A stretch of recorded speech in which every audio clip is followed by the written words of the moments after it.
¿Qué tal, cracks? Sean todos bienvenidos a ¿cómo se dice? A la edición 21. Según yo es vigésima primera o edición número 21 de su podcast Repartiendo Frescura by Maverick el Cuyo. El día de hoy vamos a hablar, como ya vieron en el título, tenemos un tema muy interesante, ¿no? Hoy nos movemos un poquito más. Hoy escuché la edición pasada y siento que estuvo muy pausada mi voz, ¿sabes lo que te digo? Entonces creo que hace falta más efusividad, más explosividad, más emoción en esto. El día de hoy visto con Gorra Maverick el Cuyo, edición limitada. Spoiler pequeño. Se los digo secreteando cerca del micrófono. Se vienen nuevas gorras, pero esta es información clasificada única y exclusivamente para los fans de Repartiendo Frescura by Maverick el Cuyo. El día de hoy quiero hacer antes de comenzar, quiero mandarle un saludo a mi hermano, a mi amigo, a mi compadre, a Gus de Instagram, de administrador de la página Leer con Gusto. Se las comparto en la imagen para quien me vea YouTube. Esa es su página. Este es mi teléfono. Se me rompió la cámara de mi teléfono. No le digan a mis papás. No, la verdad es que mi teléfono ya tengo rato con él. Entonces sí tengo como... Yo creo que ya voy a cumplir 4 años. Entonces le voy a arreglar la cámara y ahí le voy a hacer un respaldo para pues seguirlo conservando, ¿no? Porque realmente sirve bien. El punto es que él hace diversos resúmenes sobre libros, publica sobre autores, y la verdad es que es una gran persona. Me parece que es originario de Veracruz y les recomiendo mucho su página, vayan a seguirlo, tiene bastantes seguidores, ya 400 y algo, un proyecto que es ejemplo de la intensidad, del compromiso, de la disciplina y del querer superarse a sí mismo. El día de hoy vamos a hablar acerca de lo que dejamos. Hemos hablado muchas veces sobre hacia dónde va. De hecho, tenemos un capítulo del podcast que se titula Hacia dónde vamos. Y hoy quiero hablar de dónde venimos. En Repartiendo Frescura, patrocinado por Maverick el Cuyo, el día de hoy visto mi sudadera, es de este lado, es que ya en la cámara es como efecto espejo. Mi sudadera de edición limitada Repartiendo Frescura by Maverick el Cuyo. Les comparto disponibilidad, quedan únicamente 5 sudaderas, 2 en talla XL, 3 en talla grande, todas y cada una de ellas en color blanco.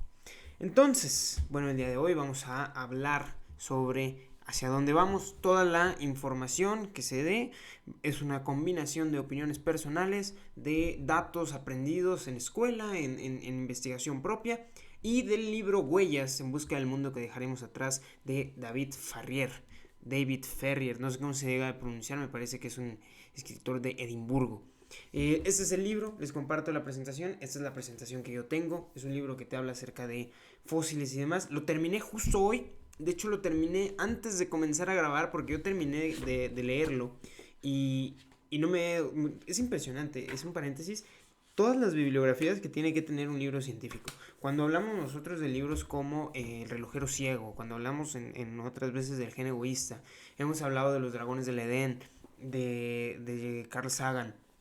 Entonces, siempre nunca lo había mencionado, pero tiene muchas páginas. De hecho, este tiene relativamente pocas páginas de referencias. Entonces, todo esto es un libro que te habla desde, para empezar, explicación de fósiles contemporáneos, de fósiles del futuro, hasta situaciones de blanqueamiento del coral, lo que pasa a una botella en el océano, desechos nucleares, calentamiento global, y por último te cierra con un epílogo que les comento. Acabo de terminar de leer. Este es mi primer libro del año 2023, mi primer libro leído y mi primer libro terminado. Uno de mis propósitos de año nuevo fue de hecho volver a mi hábito de la lectura constante, que sentía yo lo había perdido un poco el año pasado por la universidad y por todo lo que tú quieras, porque realmente comencé el año con muy buen ritmo y después lo fui perdiendo. Entonces ya tengo reemplazo, por así llamarle, ya tiene un sucesor, Huellas, y es nada más y nada menos que el bosón de Higgs no te va a hacer la cama. Me llegó apenas ayer, entonces está con su plástico y todo. Terminé Huellas y vamos a leer el bosón de Higgs no te va a hacer la cama de Javier Santolaya, un libro que habla de física. Hemos hablado ya de física en más de una ocasión. Les quiero enseñar algo. Vamos a guardar silencio un poquito para los usuarios de Spotify, para quienes nos escuchan en Spotify, porque les voy a enseñar algo exclusivo para YouTube, así que pueden ir a YouTube a verlo. El podcast, la calidad del audio es prácticamente la misma. Y bueno, no cobro ninguna de las dos, entonces pues, me da igual donde lo escuchen. Yo no gano dinero, al contrario, esto es puro por pleno amor al arte. Denme un segundo.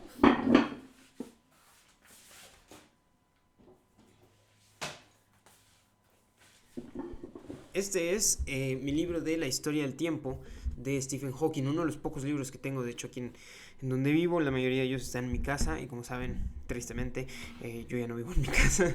Y bueno, ese es el punto. Entonces, ¿qué tiene de especial este libro? Ya hemos hablado de él, man, y me vas a decir qué está pasando, mi estimado Maverick el Cuyo. ¿Por qué no estamos hablando de algo nuevo? Me prometiste hablar de huellas, y es que, hablando de Javier Santolaya, autor y uno de los mejores científicos, divulgadores científicos que hay en la actualidad, por no decir el mejor, yo creo que es el mejor, con amautas y demás, reflexionando, él me firmó este libro, La historia del tiempo. Y ahí claramente dice para Manuel y su firma. ¿Ya tenía su autógrafo? Sí, la verdad es que ya tenía su autógrafo. Lo fui a ver a una conferencia en el Centro de Ciencias de Culiacán, Sinaloa, México. Y ahí me firmó una libreta, ahora me firma el libro, gracias a mi hermano. Entonces mi hermano tuvo el placer de dar una plática en la misma, ¿cómo se dice? En el mismo evento que participó él en Playa del Carmen. Y bueno, se me da la oportunidad de decirle, ¿sabes qué? Este está el libro, llévatelo. Curiosamente, es curioso porque el semestre pasado tuve una discusión con una maestra por este libro. Me dijo que no entendía por qué lo había leído, y yo le dije, bueno, pues es que lo leí por puro interés, ¿sabes? Dijo que ella no lo entendió. Este es un ejemplo de un sólido en revolución para quienes son pequeños todavía y están en el área de físico-matemático, en la preparatoria, bueno, para la gente de México, ¿verdad? No sé en otros países, pero quienes estén en el área de físico-matemático, va a haber sólidos en revolución. No es un tema para nada sencillo, y aquí venía, ¿no? Entonces yo me acuerdo que a la par de que lo leía, yo estaba llevando más o menos esos temas, y cuando lo vi como que me hizo un poquito más de sentido. Es un muy buen libro, ya tenemos más de algún episodio hablando acerca de él, entonces pues ahora sí que van a tener que volver a capítulos anteriores. El día de hoy no vamos a hablar de libros, o sea, sí, pero no. Ya hablamos un poco de ellos, ya hablamos acerca de los que lo que les quería enseñar, ya se los enseñé. Entonces, ese no es el punto hoy. El punto ahorita, y el punto que quiero, me estoy moviendo un poco hacia adelante, por eso me veo un poco raro. El punto de hoy es realmente cumplir. Pensé que me estaban marcando, pero me equivoqué. Un mensaje nada más. El punto de hoy es que vamos a hablar de qué dejamos. Ya hemos hablado, insisto, de hacia dónde vamos, de qué estamos haciendo, ya hemos hablado del presente, pero creo que pocas veces hemos analizado qué va a pasar cuando ya no estemos, porque analizamos qué va a pasar en el futuro, pero desde la perspectiva antropológica o antropocentrista de que el ser humano sigue ahí. ¿Qué va a pasar cuando el ser humano ya no esté, o bien hayamos cambiado tanto que no sé si nos podamos seguir llamando seres humanos? Tal vez cambiemos de especie. No creo que la taxonomía como tal para nuestra especie cambie. Puede que los métodos taxonómicos sí se modifiquen, ya no se siga la taxonomía de Linneo, de Carlos Linneo, la linneana. Pues es poco probable, diría yo, porque cuando un mecanismo funciona, ¿por qué lo cambiarías? Pero misma pregunta que nos podríamos hacer, por ejemplo, hablando de química con la IUPAC, ¿no? ¿Por qué cambias algo que funciona? Pues la IUPAC cambia cada rato sus reglas, y a mí me parecen útiles también, que muchos compuestos, cuando los quieres nombrar por IUPAC, es inverosímil. O sea, un compuesto que le puedes poner un nombre muy sencillo, en IUPAC te pide que es una molécula, un renglón de información, es innecesario. El punto no es ese. El punto es que nosotros cuando trabajamos, cuando nos ponemos a reflexionar, tenemos que saber exactamente qué vamos a dejarle a las futuras generaciones, no solo en el sentido de cómo vamos a explicar y a comunicar las decisiones que hoy estamos tomando. David Farrier, en este libro, David Ferrier, no sé cómo se pronuncia, insisto, nos explica o nos dice que en algún punto ya no va a haber el mismo tipo de comunicación, ya no va a existir el mismo tipo de lenguaje. Y de hecho nos dice que, y esto es un ejemplo, esto es un tema lo más seguro es que sea tema para la siguiente semana, la transcripción genética. Nosotros tenemos una capacidad de memoria muy limitada realmente, no es como que podamos almacenar muchísima información, pero sí podemos, ¿sabes? Técnicamente sí se podría. Un solo gramo de un gen, ¿no? Si tenemos un gramo de genes, almacena miles de billones, bueno, no miles de billones, pero billones de gigabytes, de terabytes y muchísima información. Cosa que no tenemos una computadora que sea capaz de hacerlo. Pero ¿qué sí podemos hacer? Entonces podemos almacenar información en bacterias, en células, cosa que ya se está haciendo de hecho. y por eso es que vamos a hablar de eso en otro capítulo porque es un tema muy profundo. Pero lo que nos explica David Farrier en el libro nos dice que en los experimentos que se están haciendo para ver cómo viven las bacterias, y las bacterias pueden llegar incluso a tener un concepto de inmortalidad o ser consideradas inmortales, existe un experimento que está diseñado para 500 años, comenzó en 2014. Cada 2 años se hace una recolección de muestras, y después de los primeros 10 años de experimento, cada 25 años se va a estar haciendo este cambio. Entonces, para 2514 se supone que termine el experimento, y pues cuando se abren diversos de los matraces, me parece que eran donde tenían a los seres vivos. Y en el proceso se están dejando instrucciones detalladas para los científicos del futuro. El problema es que cada científico que vaya cambiando y que vaya haciendo tiene que volver a redactar, sería más o menos lo que quería decir, redactar de nuevo todas las instrucciones, considerando los cambios del lenguaje. Entonces, cada 25 años se tiene que redactar de nuevo, o cada 2 años durante los primeros días, que es lo que estamos viviendo ahorita. El proceso es básicamente eso, o sea, en el futuro posiblemente ni siquiera tengamos la misma forma de comunicarnos. Estoy de acuerdo que el idioma inglés va a ser el idioma principal en el mundo tarde o temprano, o no sé qué vaya a pasar con la política global, pero lo más seguro es que sí, sea el idioma que domina, y ahorita yo creo que es el idioma más hablado después del chino mandarín. Pero también considerar que mucha gente vive en China, muchísima más gente que la que vive en Estados Unidos y en general en países anglosajones, no creo que es el término correcto, países que hablan inglés. No recuerdo cómo se dice, según yo son países anglosajones, no estoy muy seguro. Y bueno, el punto no es aquí cómo se llaman los países, Estados Unidos y compañía, donde hablan inglés. El punto es, ¿qué le dejamos entonces a nosotros? No vamos a dejar lenguaje, porque el lenguaje cambia, porque la comunicación cambia. Entonces, no vamos a dejar lenguaje, descartado completamente. No vamos a dejar recursos, porque ya no los acabamos. Saquen cuentas, ¿cuánta agua nos queda realmente? No nos queda mucha agua, no hay agua, ya no hay agua. Entonces, ¿cuánta agua nos queda?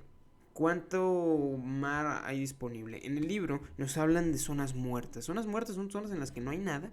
Son zonas en las que muy pocos animales viven, en donde se tienen que rehabilitar poco a poco, pero es prácticamente imposible rehabilitarlas.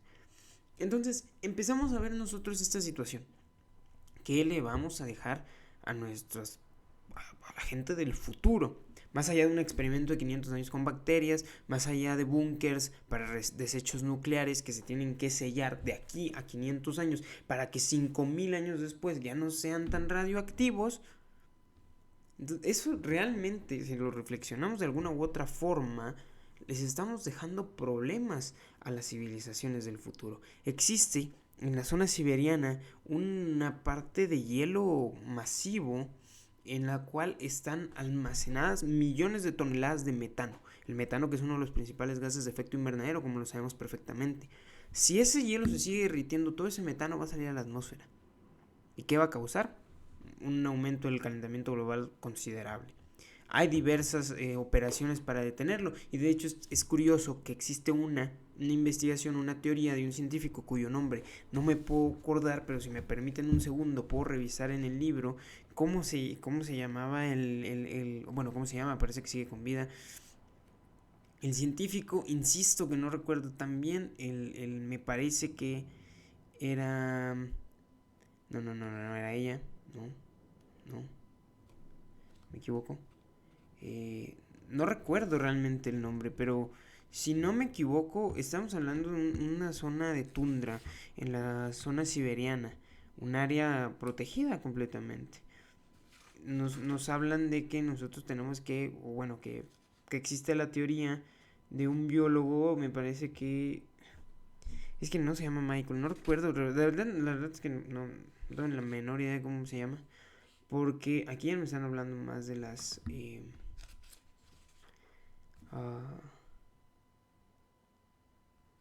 me parece que no lo voy a encontrar, pues es que no me acuerdo exactamente dónde está. Aquí está, lo encontré. George, inspirado por las ideas de Simov. Miento. Simov, aquí está. Lo he encontrado. Sergei Simov, un científico geofísico ruso. geofísico ruso es quien está a cargo de las investigaciones en parte de las emisiones de metano. Sergei Simov, con Z, Z-I latina N-O-V. Entonces, pues si lo quieren googlear, lo vamos a buscar para mostrarles una foto de Sergei Sinov, sí. Sinov.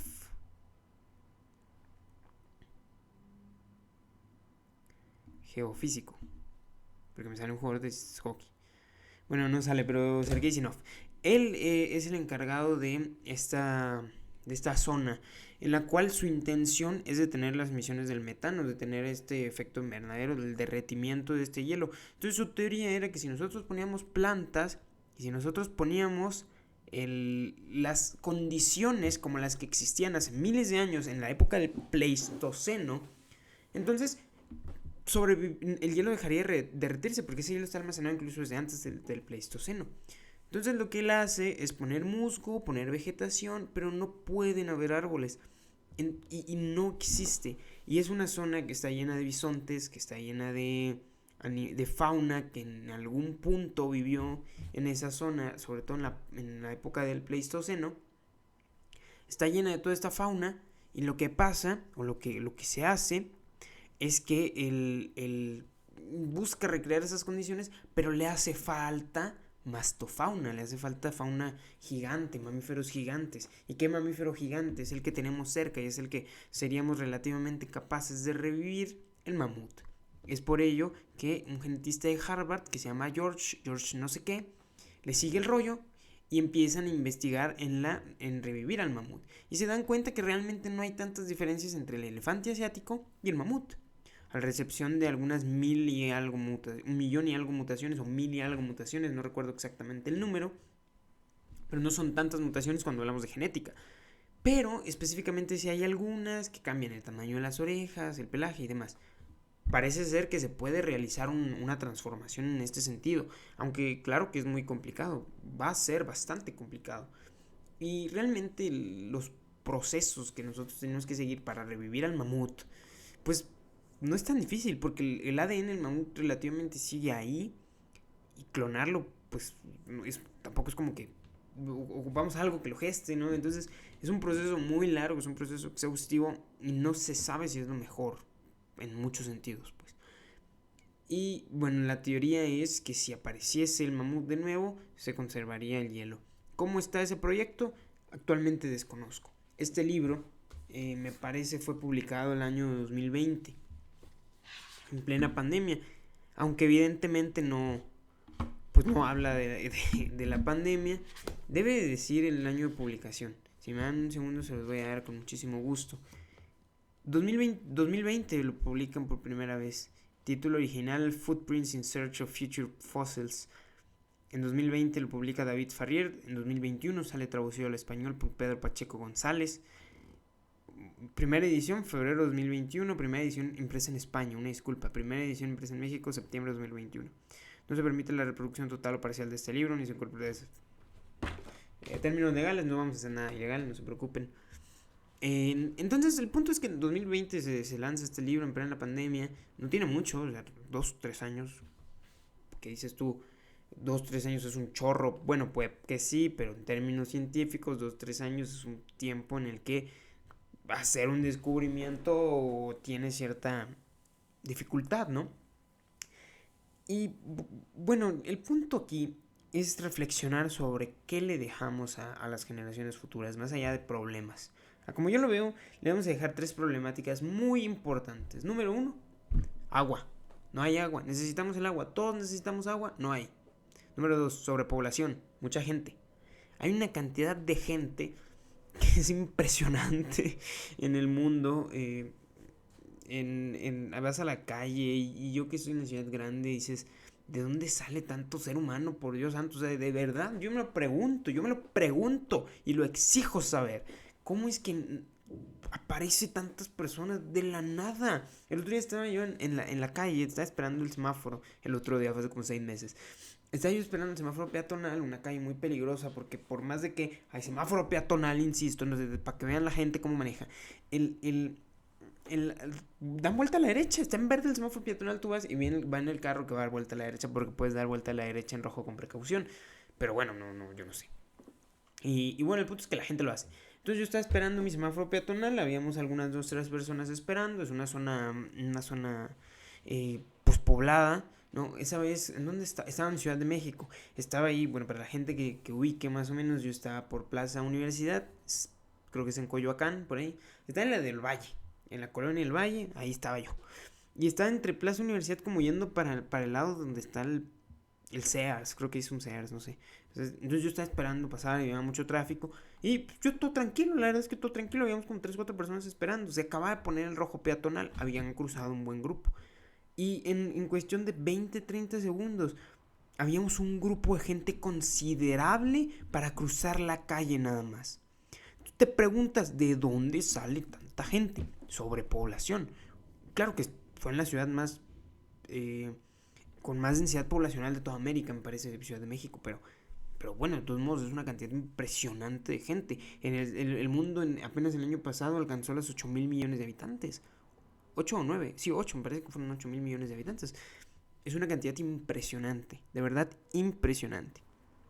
Y bien, queda el tercer problema, cambio climático o calentamiento global, como tú le quieras llamar. A mí me gusta más llamarle cambio climático porque no todo el globo se calienta. Hay partes del globo que no deberían estar frías y se enfrían, partes del globo que no deberían estar calientes y se calientan. Entonces, el punto aquí es que nosotros les vamos a dejar a las futuras generaciones tres problemas muy grandes. ¿Cómo los solucionamos? No tengo ni la menor idea. Pero lo que sí sé es que las futuras generaciones se van a preguntar y van a voltear hacia atrás viendo nuestras propias construcciones. Porque en cuestión de años, la basura espacial va a caer.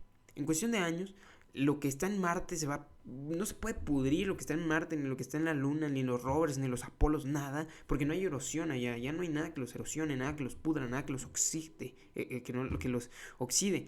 Entonces, realmente todo eso va a seguir ahí, pero lo que está en la Tierra, los caminos se van a perder, los edificios se van a caer, muchas cosas se van a ir perdiendo. Y la naturaleza va a llegar a retomar lo que él merece. Ciudades costeras como Nueva York, Beijing, Hong Kong, Tokio, todos esos lugares se van a ver consumidos por el mar. Y las futuras generaciones se van a preguntar por qué no hicimos algo. Y es exactamente lo mismo que me pregunto yo hoy en día cuando hablo acerca de personas del pasado. En el pasado la vida era más complicada, si la quieres ver así, pero también era mejor, ¿sí? Si tú nacías en México en los 80s y eras de una clase media baja, tenías capacidad de ir a la escuela y demás, incluso si fueras de clase baja, si ibas a la escuela tenías como un 90% de probabilidades de cuando seas adulto vivir en un mejor o vivir con una mejor calidad de vida que con la calidad de vida con la que naciste. Si naciste en los 70s, por ahí tengo entendido. Si hoy en día naces en México después del 2000, tienes una probabilidad como el 4%. O sea, es muy baja, muy baja. Eso se lo escuché a Diego Rusarín en un podcast. Entonces, me refiero a que es excesivamente baja la probabilidad para que tú puedas tener una mejor calidad de vida que con la que naces. Realmente si te estancas en el mismo nivel económico y poder adquisitivo en el que naciste, te fue bien, no perdiste, tampoco ganaste, pero no perdiste, que es lo importante en este mundo hoy en día, en esta vida contemporánea. ¿Qué le dejamos entonces al futuro? Problemas le dejamos al futuro, porque realmente es muy preocupante. Ahora, dije que no lo íbamos a ver tanto del lado humano, sino del lado exterior, al mundo que le dejamos en general. Número 1. Vamos a tener que hacer que la Tierra tenga un proceso de sanación. Y de sanación. Y de sanación. ¿Por qué? Porque supongámonos que desaparecen los seres humanos. Ya no habemos seres humanos. Estoy hablando de 1000 años en el futuro. Un número, por así decirlo. 5000 años en el futuro. Ya no hay seres humanos.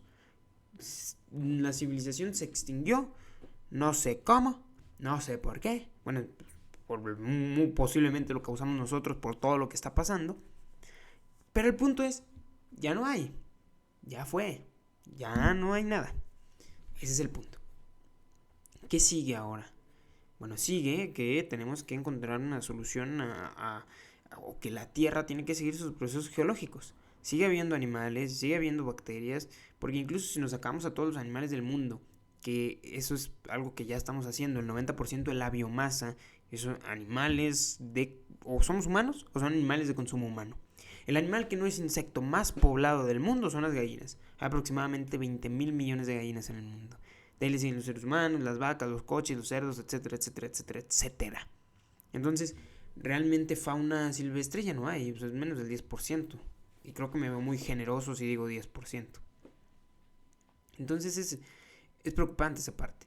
La vida va a seguir, pero una vez desaparezcan los seres humanos, supongamos que supimos cómo manejar los desechos nucleares. Los desechos nucleares, uranio, argón, etcétera, están en sótanos, en bodegas, como la de Oslok, en Finlandia. Me parece que se llama Oslok en Finlandia, si no busquen, es una obra de ingeniería impresionante, ingeniería civil, va hacia abajo, son, me parece, 1 kilómetro de profundidad, paredes recubiertas de hormigón, arcilla, etcétera, etcétera, etcétera, en donde se van a depositar desechos nucleares por los siguientes 500 y tantos años. Posteriormente se va a sellar y 5.000 años después, como ya mencioné, la radiación que emite debería ser mínima. Y de todos modos va a ser mínima porque se sella. Y después de todo esto, desaparecen los seres humanos, van a explotar las centrales nucleares. Van a explotar. ¡Kabum! No hay. Las ciudades se van a caer. El hormigón se va a ir deshaciendo poco a poco, poco a poco. Uno de los materiales que más usamos hoy en día es el hormigón. El hormigón es como el concreto. Millones de toneladas de rocas son dinamitadas y demás únicamente para hacer hormigón. Las carreteras se van a cuartear y posteriormente va a surgir vida de ellas. Plantas. No sé si se han dado cuenta que si ustedes van por la banqueta van a ver que hay plantitas creciendo ahí. Tu planta de la cocina que no agarra, ¿no? Pasa, realmente pasa. Las carreteras se van a romper. Los edificios, insisto, la erosión, la humedad, la sal, todo los va a empezar a carcomer, hasta que en algún punto puede ser que con el mismo tiempo o con algún evento geológico importante, un sismo, un terremoto, incluso un huracán muy, muy, muy fuerte, se va a caer el edificio. Las casas se van a caer. Y la naturaleza, poco a poco, va a retomar. Las flores, las plantas, mejor dicho, las angiospermas, hay 4 tipos de plantas. Tenemos plantas... tenemos briófitas, bueno, que son una clase, la clase de las briófitas, mejor conocidas como... No son criptógamas, tienen otro nombre. Tenemos... Dame un segundo, la verdad si no me puedo acordar, tengo examen de esto el lunes, se me fue. Es...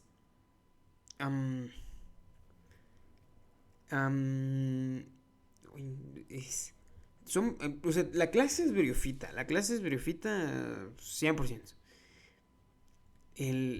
Pero son 4 clasificaciones, insisto. Ya me acordé. Las plantas se dividen en vasculares y no vasculares. Las no vasculares son las menos evolucionadas. Las briófitas son la clase perteneciente a las no vasculares. Las plantas briófitas son aquellas que no tienen raíces, sino que tienen unas cosas que se llaman rizoides, que es muy similar a la raíz. No tienen tallos, tienen taloides. No tienen sistema vascular. El sistema vascular en las plantas es como su sistema nervioso. En vez de que ellos tengan venas y arterias, tienen floema y xilema. El xilema me parece que transporta lo que es la savia pura, ¿no? La savia bruta, que son agua y minerales, y el floema transporta la savia ya más bonita. Es como, insisto, venas y arterias. En este caso el xilema sería como tu vena, como tu arteria, que transporta tu sangre oxigenada, y el floema como tu vena, que transporta tu sangre toda cochina. Es un decir, no es literalmente así, pero es un ejemplo para que más o menos nos pongamos como en contexto. Entonces tenemos plantas vasculares, no vasculares, las briófitas son no vasculares. Las plantas briófitas son las que más batallarían en este aspecto, porque las briófitas tienen que estar muy cerca de algún lugar húmedo. Son plantas hepáticas, son los musgos, son antóceros, son briófitas, ¿no? También. Tienen que estar muy cerca de algún río, de la humedad y en la sombra. Entonces realmente las seguiríamos viendo, sí, pero sobre todo en entornos boscosos, muy húmedos, cerca de ríos y lagos, etc. Las que también crecerían mucho, tenemos otras 3 partes. Tenemos traqueofitas sin semilla, traqueofitas con semilla y traqueofitas con flor y semilla. Las traqueofitas sin semilla también son conocidas como criptógamas. Ejemplo de criptógamas son los musgos. Hay muchos musgos y este tipo de plantas criptógamas sí van a tener un éxito en este mundo ¿cómo se dice? Posthumano, homo, no sé cómo se diga. Pero sí, van a tener un papel importante porque se reproducen por medio de esporas y todo aquello que se reproduce por medio de esporas pues puede viajar y tratar de caer, pero es complejo, no se van a reproducir tan fácil, pero van a llegar a tener su nivel, claro que sí. Posteriormente tenemos las gimnospermas, que son pinos, ginkgos, en general coníferas, que son estos árboles boscosos. Van a empezar a crecer los bosques, claro que sí. Pero las plantas que van a dominar el mundo son las angiospermas, plantas con semilla y flor, que utilizan animales polinizadores.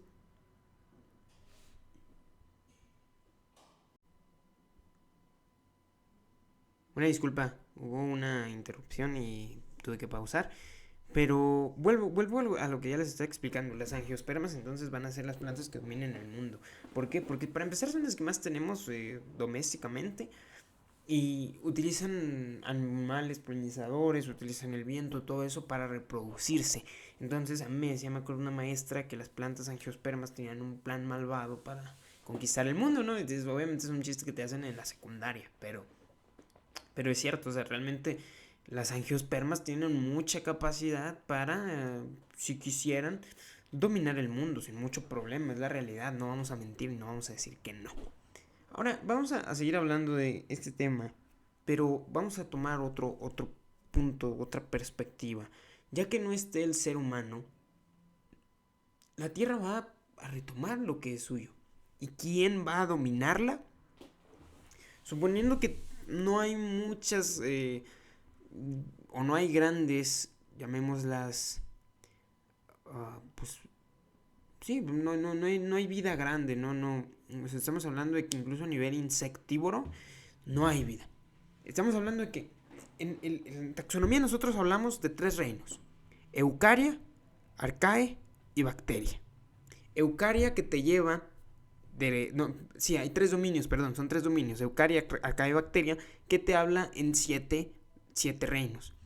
Eucaria te va a consumir 5 de esos 7 reinos. Eucaria te va a llamar reino fungi, que son los hongos; reino animalia, que somos los humanos, somos los animales, perdón, nosotros humanos también somos animales; reino plantae, que son las plantas; y si no me equivoco, no son 7 reinos, son 5, perdón. esos tres. ¿Por qué dije que eran 7? Porque hay autores que manejan 7 reinos. No todos los autores manejan únicamente 5. Hay autores que manejan 7, hay autores que manejan 6, hay autores que manejan 5. Yo estoy acostumbrado a los 5. 7, es que los 7 después tienen una división un poco más compleja que no, realmente yo no sé hacer. Entonces, te conocemos 5 reinos, vamos a manejar 5 reinos: Animalia, Protista, Monera, Fungi y Plantae. 5. Fungi, Plantae y Animalia pertenecemos al dominio Eucaria. Protista, si no me equivoco, pertenece al dominio Arcae, y Monera pertenece al dominio Eucaria. Pertenece al dominio Bacteria. Si no me equivoco, insisto, se tendría que checar, pero no recuerdo muy bien. Y si abro algún otro documento, lo más seguro es que se me cierra la cámara, pero si me dan un segundo lo puedo checar, no hay ningún problema. Nada más les comento para que quede bien claro esa parte también, porque tampoco se trata de que estemos dando información falsa o que estemos dando información incorrecta. En efecto, aquí lo existen 5 reinos o 6 reinos, dependiendo el autor. Porque en 1969 se establecen 5 reinos, recordando que quien puso la clasificación en reinos fue Linneo. Después Carol Gush en 1990 establece los 3 dominios. Pero bueno, los reinos, si nosotros tenemos 5 reinos únicamente, Monera pertenecería al dominio Arcae y Bacteria. Ok, Protista también le pertenece al dominio Eucaria. Entonces todos los 4 de los 5 reinos pertenecen al dominio Eucaria, y Monera únicamente le pertenecería al dominio Bacteria y Arcae. porque el reino Monera después se va a dividir en eubacterias y arcaebacterias. Obviamente el dominio arcae pues es para arcaebacterias y el dominio bacterias para eubacterias. Entonces, ¿qué sobrevive realmente y qué es lo que va a ejemplificar o qué es lo que va a dominar si ya no hay grandes formas de vida? El reino microscópico, los microorganismos, las bacterias principalmente. Existen bacterias que hoy en día son inmortales prácticamente. Bacterias como el Helicobacter pylori, me parece que se llama, es una bacteria que te causa gastritis. De hecho, ayuda a controlar el ácido clorhídrico en el estómago, el ácido gástrico, como le llaman algunas personas, que no sé qué tan correcto sea ese nombre. Pero la bacteria, cuyo nombre es el de Radiodurans, que es una bacteria prácticamente inmortal. La NASA la ha lanzado al espacio, no muere. Ha bajado cerca, ha estado directo a la radiación del sol y baja exactamente igual. ¿Por qué no muta la bacteria con la radiación del sol? Porque son 3 células acomodadas de tal forma que protegen su material genético. Y están tan bien acomodadas que no hay mutaciones y que no mueren. Las células están ahí, sobreviven y no mueren. Bacterias como esa van a dominar el mundo del mañana. Y sería muy curioso ser capaz de verlo, porque estaríamos presenciando otra necesidad de evolución. Podríamos confirmar la teoría de Lynn Margulis endosimbiótica, o podríamos confirmar la teoría de la autogenia para formar distintos organelos, aunque claro, las bacterias, la mayoría de ellas ya son células eucariotas, o algunas son células eucariotas, la mayoría de ellas son células procariotas, me equivoqué, es al revés. Pero sería muy, muy interesante ver si a partir de bacterias, con el tiempo de nuevo podría la evolución llevar a grandes formas de vida, considerando que siempre va a haber un ecosistema. Y técnicamente eso era lo que nosotros dejaríamos. ¿Qué huellas les vamos a dejar al futuro? ¿Qué vamos a darle a las siguientes generaciones para que trabajen y qué idea van a tener ellos de nosotros?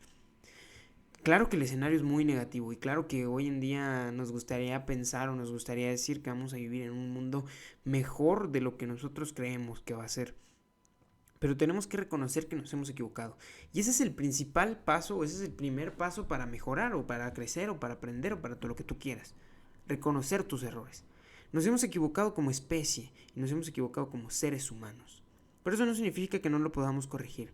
No significa que el blanqueamiento del coral sea un problema eterno. No significa que los medicamentos o que los animales o que la extinción masiva, la sexta extinción masiva que está a la vuelta de la esquina, sino que ya empezó. Significa que va a terminar con nuestra especie o que necesariamente vamos a ser nosotros quienes extingamos a nuestro planeta. Y es por eso que les voy a decir una parte de algo que me parece que ya lo he mencionado varias veces, pero es parte de un discurso de Sir David Attenborough en la COP20 del año 2022 o el año 2021. Me parece que fue el año COP22, sí fue la COP22, claro, del año pasado. Sir David Attenborough, que a sus 96 años de edad sigue dándonos lecciones. Somos la especie más inteligente que ha poblado este planeta. Somos la especie más poderosa que ha poblado el planeta Tierra. Nada, ni los cambios geológicos, ni los cambios en lo que corresponde al clima, climatológicos, han sido capaces de derribarnos. Nada, ni los ecosistemas. Hemos creado nuestro propio ecosistema. Somos tan fuertes que parecemos indestructibles, hasta que nos damos cuenta que lo que nos va a destruir somos nosotros mismos. Y es cuando les pregunto, ¿es así como quieren terminar? ¿Es así como está destinada a terminar la especie más importante que ha poblado nuestro planeta por sus propias manos? ¿O vamos a hacer algo? Yo creo que tenemos que ver esta situación no como un problema, sino como una oportunidad. Una oportunidad para crecer, para mejorar y para cambiar lo que ya hemos hecho. Para dejarle a las generaciones futuras un lugar de donde tomar para partir hacia adelante. ¿Qué vamos a hacer? Hay que trabajar. Yo estoy dispuesto a trabajar. Voy a hacer lo que tenga que hacer. Por más de que hoy en día tal vez no siga nuestros propios ideales, eventualmente lo vamos a lograr. Eventualmente vamos a lograrlo. Vamos a hacer que el número de partes por millón de carbono disminuya a donde tiene que disminuir. con trabajo duro, con unión y con colaboración de los seres humanos. Porque al fin de cuentas somos seres sociales y nos necesitamos los unos a los otros. Así que te pregunto, ¿estás listo? ¿Estás listo para unirte, para mejorar, para cambiar el mundo? Para seguir esforzándote y convertirte en aquello que tienes que convertirte en el héroe de la humanidad. Eso necesitamos. Necesitamos héroes. Y yo estoy seguro que tú eres uno de ellos. Pero hoy que es 11 de febrero, te digo, tú eres una de ellas. Porque hoy es el día en el que se conmemora a la mujer y la niña en la ciencia. Y porque yo, en el día de hoy, mencioné a Lynn Margulis, principal postora en la teoría endosimbiótica y una de las biólogas más importantes de la historia de la ciencia. Pero ¿por qué no también podemos mencionar a Marie Curie? ¿Por qué no también podemos mencionar a Rosalind Franklin, quien fue realmente la descubridora del ADN, aunque pues el premio Nobel se lo hayan llevado Watson y Crick? Rosalind Franklin es una de las principales una de las principales personajes de la ciencia en genética. ¿Por qué no mencionarles? ¿Por qué no también reconocerles? Hay que hacerlo. Y esperemos que haya más como ellas. Más Margulis, más Marie Curie, más Rosalind. Es necesario. Las necesitamos también a ustedes. Y que el mundo no les diga que no pueden y que el mundo no les reconozcan. Yo quiero ver doctoras, con doctorado me refiero, ¿no? Yo quiero ver médicas, ahí sí, ahora sí, licenciadas en medicina o licenciadas en medicina, mejor dicho. Quiero ver biotecnólogas, quiero ver bioquímicas, quiero ver químicas, quiero ver ingenieras, quiero ver científicas. Esa es la realidad. Porque no podemos seguir cerrando a la ciencia. No podemos seguir demeritando el trabajo por el género. No puede haber espacio para la discriminación en la ciencia. Porque es una rama amplia y porque es lo más lindo que hemos creado. No puede haber quien se excluya de ella. Yo invito a que toda la gente joven sueñe. Pero sobre todo que las niñas sueñen. Que no digan o no permitan que nadie les diga que no. Que encuentren en un laboratorio un lugar en donde puedan ser ustedes mismas. Aunque tengan que sacrificar algunas cosas. Porque por ejemplo en el laboratorio no puedes usar pintura de uñas, cosas así, pero eso es una tontería realmente. No permitan que el mundo les diga que no. Sigan ustedes sus propios sueños. Sigan ustedes sus propias metas. Alcancen su desarrollo. Y tal vez sí, van a tener más obstáculos que los de los que deberían de tener. Pero que eso no les impida seguir creciendo, que eso no les diga que ya no pueden. No le hagan caso a la gente frustrada, a la gente enojada, sobre todo a los hombres enojados, frustrados, machistas que les dicen que no. No es cierto, no saben ellos, ¿qué van a saber? Tú sigue tus sueños, tú lucha por ellos. Transforma tu realidad para después transformarla del resto. Salva al mundo y conviértete en una mujer científica. Esfuérzate, investiga, porque tal vez seas tú la próxima Rosalind Franklin, porque tal vez seas tú la próxima Lynn Margulis, o porque tal vez seas tú la próxima Marie Curie. Les deseo lo mejor, les deseo la más grande de las suertes, y para mí es un honor trabajar con compañeras, compañeros y con cualquier persona que esté dispuesta a mejorar nuestro planeta, porque eso es lo que necesitamos. Y creo que necesitamos una comunidad científica unida para lograr verdaderas transformaciones. Esa es la realidad. Necesitamos que la comunidad esté más cerca que nunca y que no distingamos ni discriminemos ni a las personas ni a las áreas en las que te desempeñes. Necesitamos que la ciencia llegue a más gente, con divulgadores, con redes, como lo quieras hacer, pero necesitamos que esté la ciencia cerca. Que la ciencia sea quien guíe al mundo de la mañana y que sea capaz de transformar la realidad que nosotros queremos tener. Porque todos queremos un mundo mejor. La diferencia está en quienes realmente queremos trabajar para lograrlo. Y en quienes realmente trabajan. Porque una cosa es desearlo y otra cosa es hacerlo. ¿Tú eres un soñador o eres un actor? ¿Tú eres proactivo o no? Esa es la diferencia. Y esa es la pregunta. Eso es lo que quiero que sigas pensando. ¿Qué le vas a dejar tú al futuro y por qué tiene que ser mejor que lo que te dejaron a ti? Tienes que seguir creciendo y tienes que seguir esforzándote. ¿Cómo lo vas a hacer? Pues no tengo ni la menor idea. Pero hay que trabajar, porque esa es la única forma en la que puedes salir adelante. Y recuerda que no te puedes rendir hasta que logres una victoria para la humanidad. En este caso, una victoria también para todo el mundo. Es necesario que lo hagas.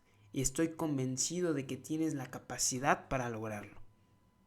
Así que me despido de ustedes por esta semana, recordándoles que yo entiendo perfectamente que la vida tiene muchos obstáculos, pero que la vida no es lo más fácil, pero sí es lo más bonito. Feliz Día de la Mujer en la Ciencia y feliz día para todas las niñas futuras científicas.